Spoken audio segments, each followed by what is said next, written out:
The idea of a One Europe army refers to the proposals for a unified European military force operating under the European Union or another European structure. While the concept has been discussed for years, it remains a controversial and complex issue due to political, strategic and national sovereignty concerns. But this is what President Zelensky is asking for.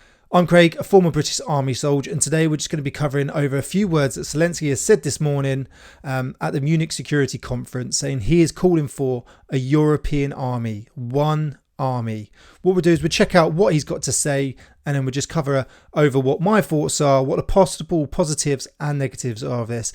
And if you do have anything to say on this, then please do comment below. I'm always interested to hear what you've got to say, but let's see what President Zelensky's got to say on this. Let's be honest, now we can't rule out the possibility that America might say no to Europe on issues that threaten it. Many leaders have talked about Europe that needs its own military, an army of Europe. And I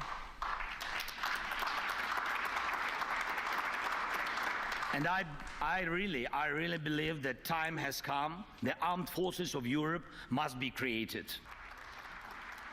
This is 3 years of full-scale war have proven that we already have the foundation for a united European military force. And now, as we fight this war and lay the groundwork for peace and security, we must build the armed forces of Europe so that Europe's future depends only on Europeans, and decisions about Europe are made in Europe. And without a European army, that is impossible. Once again, this isn't about replacing the alliance. This is about making Europe's contribution to our partnership equal to America's. And with involvement from American businesses. A few days ago, President Trump told me about his conversation with Putin. Not once did he mention that America needs Europe at the table.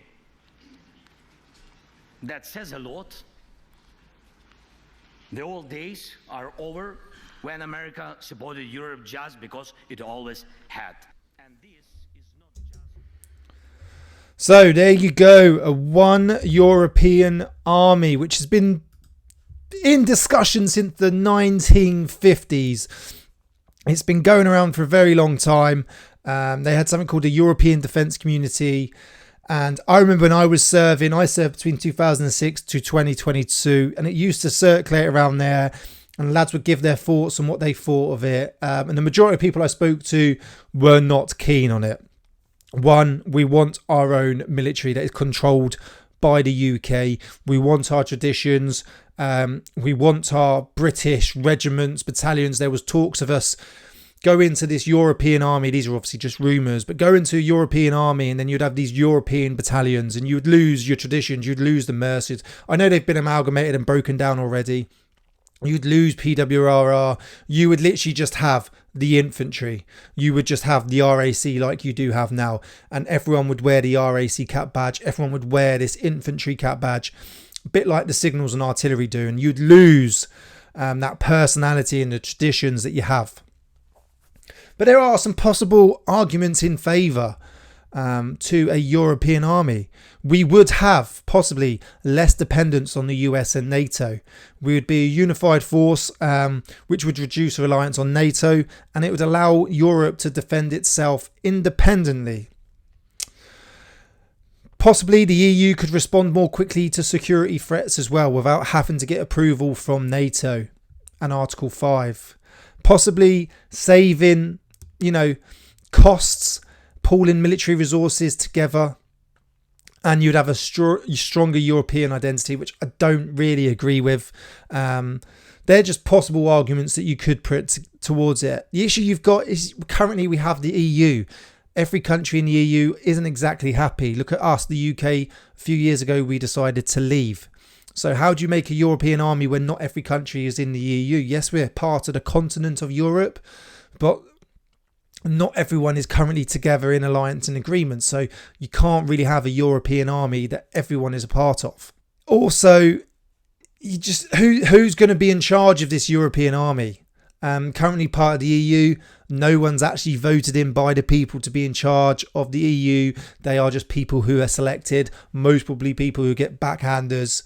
Who do you decide? Who is actually controls the EU army? When do they go and support such incidents as Ukraine? He's saying 3 years at war is proven that we have the foundations. It hasn't really. All they've done is just send off loads of money and equipment.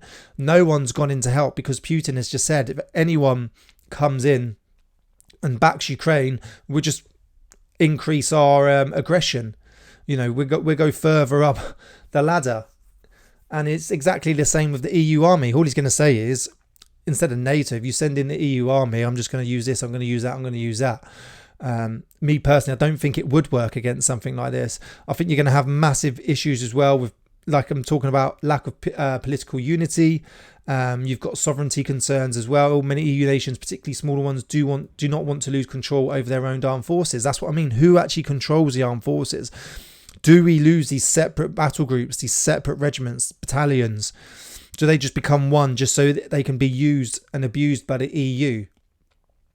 NATO does work. It's an alliance that people have agreed to support and basically be allies with each other, and they have to go through certain processes. The way he's sort of talking about an EU army is we have one army, and if someone gets basically invaded, then they can just at will use that European army. I don't think it should work like that, because then you're bringing other countries into other possible arguments that aren't part of them in a sense. Me, I am completely against it. I'd love to know what your thoughts are. I think stay as we are, have your alliances, support each other. I think one European army. Can you imagine the whole of Europe with one army? Like, oh my God, the issues and the arguments and it would just be absolute mayhem in my own personal opinion. I can't see it happening. I don't think it should happen. I think it's ridiculous. He is calling upon it. Yes, I know they're struggling. Ukraine have done extremely well over the last 3 years to actually hold off Russia as much as they have. The counter-offensives they've been putting in recently have been working, but they've taken massive support from EU countries. But what they do forget, he's talking about President Trump and, you know, rely on EU more. The amount of aid, money, equipment, ammunition, support that they've got from the US is absolutely massive. From air defense systems, surface to air missiles, money, ammunition, tanks, armored vehicles, training from the US is absolutely insane. Yes, you can't take away from what EU countries have done, but the support they've had since Biden's been in power anyway has been massive, been most probably the majority of their support, especially when it comes to sort of your sort of longer range missiles. So, and you can't just send off the EU army willy-nilly because you don't know what else is going to happen around the world. So you need support here and there. You can't just send all its resources because, as you can see with a lot of European countries now, the UK, we've sent off so much ammunition, so much armored vehicles. We've actually depleted our own stores. We would not survive at the minute in any sort of war on our own because we've depleted everything. And you can't just go, we're under attack, we've been invaded, we're going to take this from you here, there and everywhere. It still needs to be accounted for. It still needs to be supported and voted in. I'm against it anyway, but this is what Zelensky's asking for. One European army. What is your opinion? Please do comment below. And if you want to support the channel, then please do head over to combatreadyhq. Check out some of our coffee blends, some of our merch. Mike's in the way. We've got some great designs on the back. We've got our coffee mugs and our patches. Once again, thank you to everyone who's liked, shared, subscribed and viewed any of the videos, and I'll see you soon.